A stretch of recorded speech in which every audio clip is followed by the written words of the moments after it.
Have you seen what's been happening with IRFC stock lately? It's been on an absolutely wild ride, surging like crazy. So the big question is, why? What's really driving this? Let's break it down. Okay, so here's something that might make you scratch your head a little. We're all hearing about trains being delayed, right? Fog, weather, you name it. But at the exact same time, railway stocks are just taking off, speeding ahead.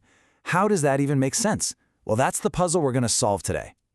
And when I say taking off, I am not kidding. We are talking about a 12% jump in just 3 trading sessions.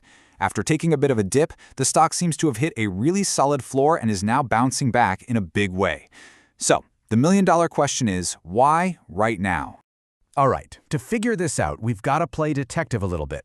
And our very first clue, which is a big one, is what I'm calling the budget effect. This is all about how what we think is going to happen in the future is making waves right now.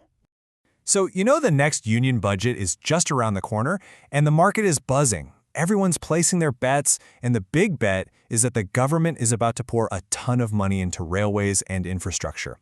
And there's a good reason for this buzz.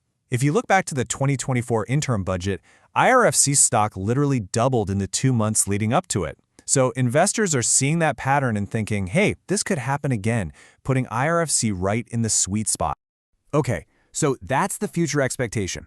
But what about what's happening on the ground right now? That brings us to our second clue, policy and funding. This isn't about maybes. This is about concrete actions the company is taking that are getting people excited. First up, Indian Railways announced a fare hike, which is a clear signal of better cash flow for the whole railway system. But the real showstopper, IRFC's first ever zero-coupon bond.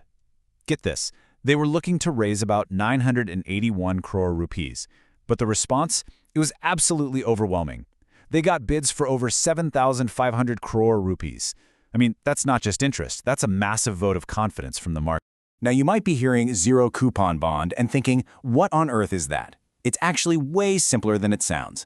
Think of it like this. The company sells you a bond at a discount, say for 80 rupees. You don't get any yearly interest payments, but when the bond matures or ends, they pay you back the full face value, say 100 rupees. It's a really clean way to raise money, and boy did IRFC pull it off. All right, on to clue number 3. This one shows us that IRFC isn't just sticking to the old playbook. Nope, they're branching out, looking well beyond just trains and tracks to really fuel their growth for the future. So they're not just financing the usual rolling stock anymore. They're getting into metro rail projects, port connectivity, and other major infrastructure plays. And here's something really important. The company was granted Navratna status. Now, this is a huge deal. It basically cuts through a lot of red tape and gives them the freedom to make bigger, faster decisions on their own. It's like taking the training wheels off. Okay, so we've got the market hype, we've got these smart business moves, but is this all just smoke and mirrors? Is the rally actually built on a solid financial foundation? Let's pop the hood and take a look at the actual numbers. All right, looking at their half-year results from September 2025, things look pretty strong.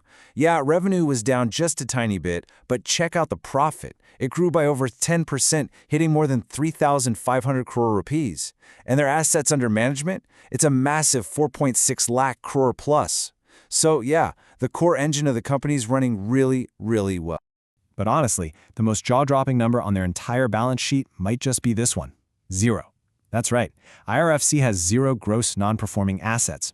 In plain English, they have no bad loans, not a single one. For a company in the business of lending money, that is, well, it's pretty much unheard of. It's a massive green flag for stability. So how in the world do they pull that off? A perfect record? Well, it all comes down to who their main customer is. A whopping 98% of their loans are to the Ministry of Railways. Think about that. Their main client is the government itself. You really can't get a safer, more reliable borrower than that. It makes their whole business model incredibly low risk. And the last piece of this financial puzzle is something called the net interest margin, or NIM, which is stable at about 1.55%.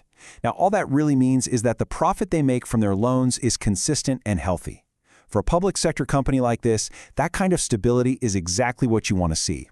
It shows they're running a tight ship. So, we've looked at the budget buzz, the savvy policy plays, the big expansion plans, and those rock-solid financials. It's time to put all the pieces together and figure out what this rally is really all about. And here's the key takeaway.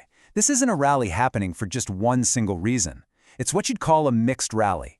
It's like a perfect storm of good news. You've got the excitement for the future with the budget, you've got real-time support from new policies and successful fundraising, and it's all built on the bedrock of an unbelievably strong balance sheet. And that leaves us with one final big question. The stock is on a tear, no doubt, but it's still not back to its previous high from June. The buyers are definitely back in the game, but will this momentum keep going even after the budget is actually announced?